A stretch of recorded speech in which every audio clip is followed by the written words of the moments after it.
Hiya everyone, this is for those who are doing the portrait course on Monday morning, so I'm just going to have a little bit of a recap, just a little bit about what we've done. So we've been looking at doing our charcoal drawing, so I want you to continue doing that. Remember, just little tips, keep it quite flexible. The idea behind doing the drawing is that we're always working from our source material, so we'll do a drawing.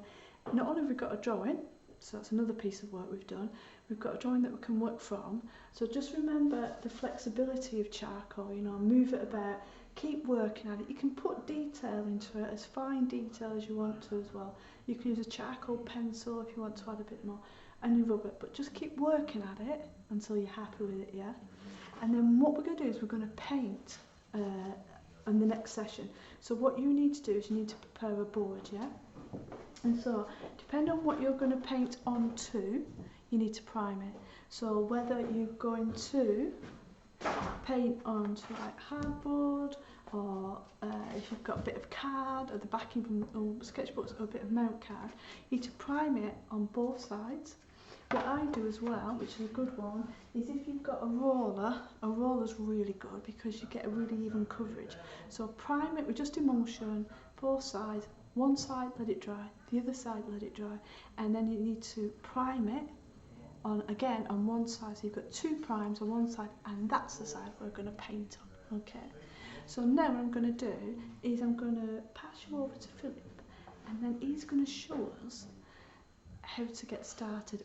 This is if we're using oil paint. You can do the similar style in acrylics, but this is more to do with oil paints as well. Okay. So bear with us a sec.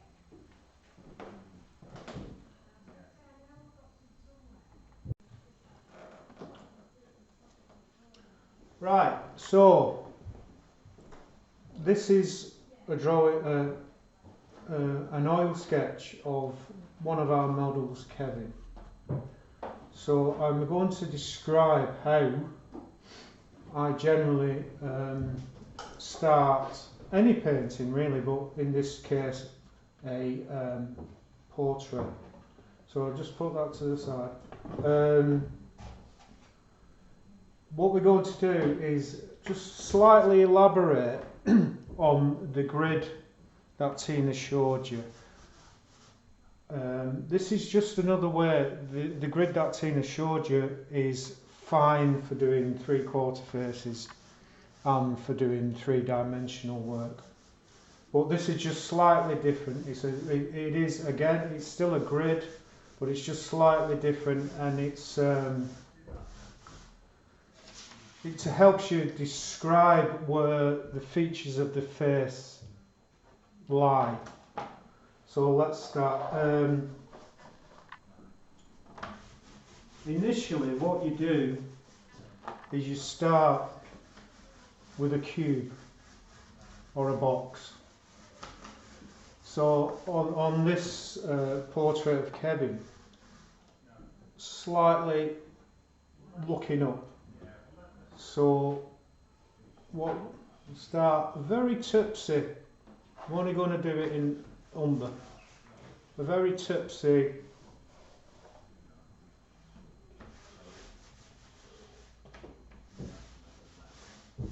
mix of umber. Because it's tipsy, it will dry almost immediately. So this is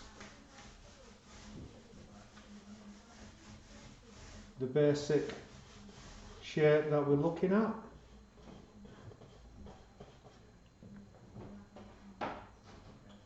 So let's say the light is coming from that direction. It's going to light up this face of the box. This side will be in shadow, so you immediately get a three-dimensional aspect to your work. I'll just use a slightly larger brush just to fill that in.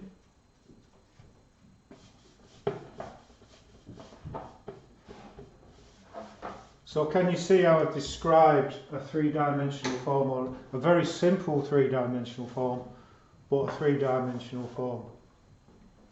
So what next is we start to develop the grid on this face. Now, I've been looking at classical art for quite a while now, a number of years, and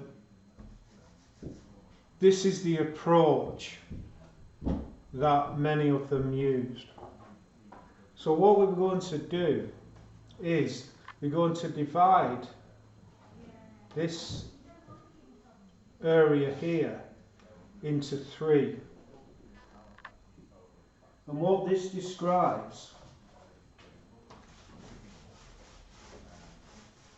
is where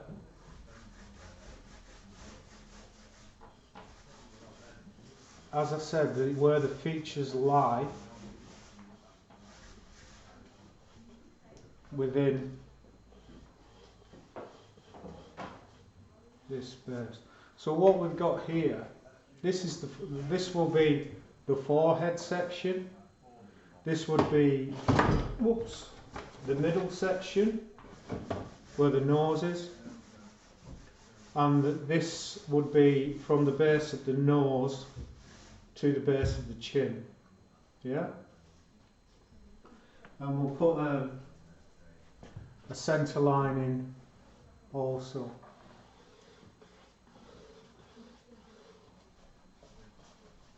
Now, don't worry if things are not in the right place, because you need to correct as you go along. Any painting. It will work wonders for your art if you're willing to correct yourself as you go along. Right, so what we've got on this grid now, it's a very simple grid, very much like what Tina showed you. It's just on a more three-dimensional frame. In computers, this would be called a wireframe. In sculpture, it would be called an armature. It's just a structure that you can lay your features on, so you immediately get a three-dimensional aspect to your work. So what we've got now to do is just load my brush. Again, very tipsy, we don't need to have very thick colour. So here, at that point, just a diagonal, just to describe this area here is called the base of the brow, and it is an undercut, so it would be in shadow mostly all the time. And then the nose comes out there and it falls to this area. This area on your face is called the philtrum, and it's at the base of the nose. Now, if you're drawing a portrait of somebody with a long nose, the philtrum, the nose will go below the philtrum. If we're drawing somebody with a small nose, that's the philtrum there, it will be above the philtrum. But it will always be there at the philtrum, at the top of the philtrum. That's a bit complicated, but that's how your face works. So now this is the brow line. So what we need to do now is to just basically shape of the eye socket of a skull,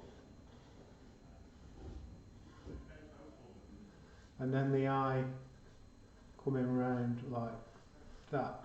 The eye line would be half the distance from top to bottom.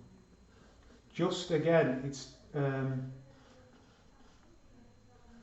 just to give you an idea where things are, but it's not a verbatim. It's just starting you off so that you've got an idea where things lie, and then the correction and the finessing of the portrait as it goes on and continues. You can, especially with oil paint, because it doesn't dry as quickly as acrylic, you can manipulate it far easier and for a longer period of time. So correction isn't a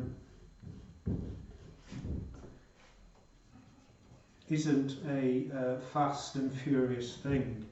It's a slow process so that you can wear your painting up over many days if you wish, and that will allow you to describe a form better. So what this grid does on this side here, the top of the ear will lie within the brow, the top of the brow. So it's telling you, allowing you to know where the top of the ear is, and the bottom of the ear, where your lobe is, corresponds quite nicely with the base of your nose. So this grid is telling you where things lie on this matrix specifically, and you can have a look where things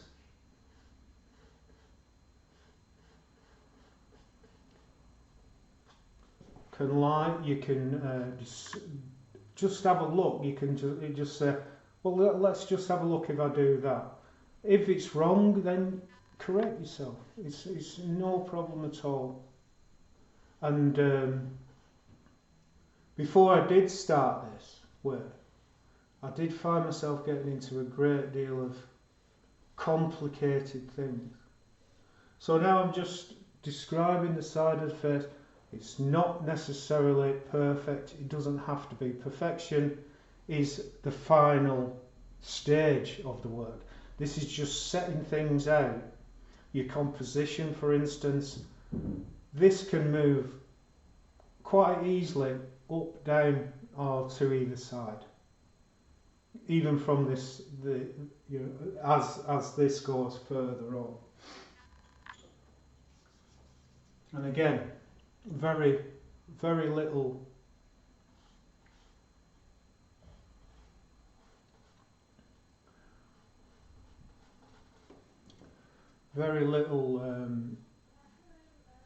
well, using thinner paint, so that the ball of the chin would lie there.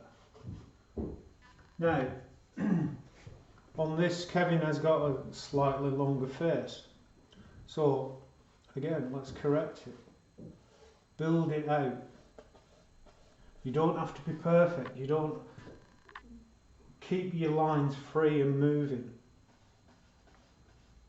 so that your expression isn't challenged by this need to get everything right immediately. Let it move, let it continue.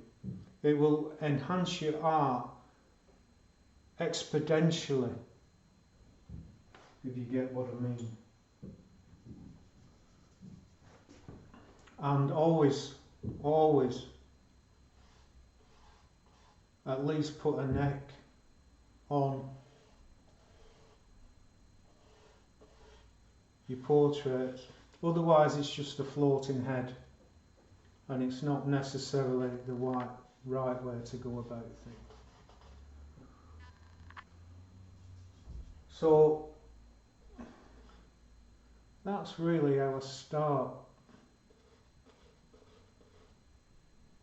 a portrait these days, and it seems to work very well for me, because knowing this, I don't have to think about where an eye is in response to the other eye. It's already mapped out for me. All I have to do is to correct as I go along, and as the portrait continues to finesse and hone the subject.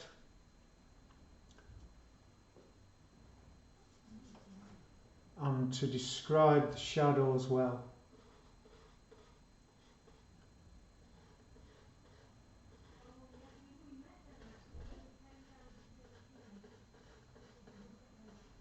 And it stops the frustration because you know exactly where you're going to. You talked to me, Phil, about panda.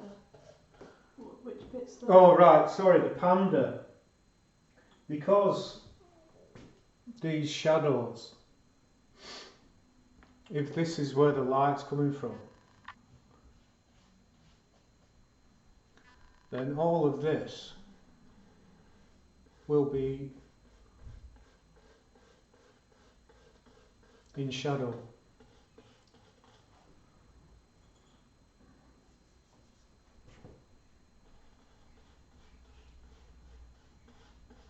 Looks like a person with sunglasses on. But what this describes is where the eye on the skull, you know, the eye sockets, and then the nose of the panda is here,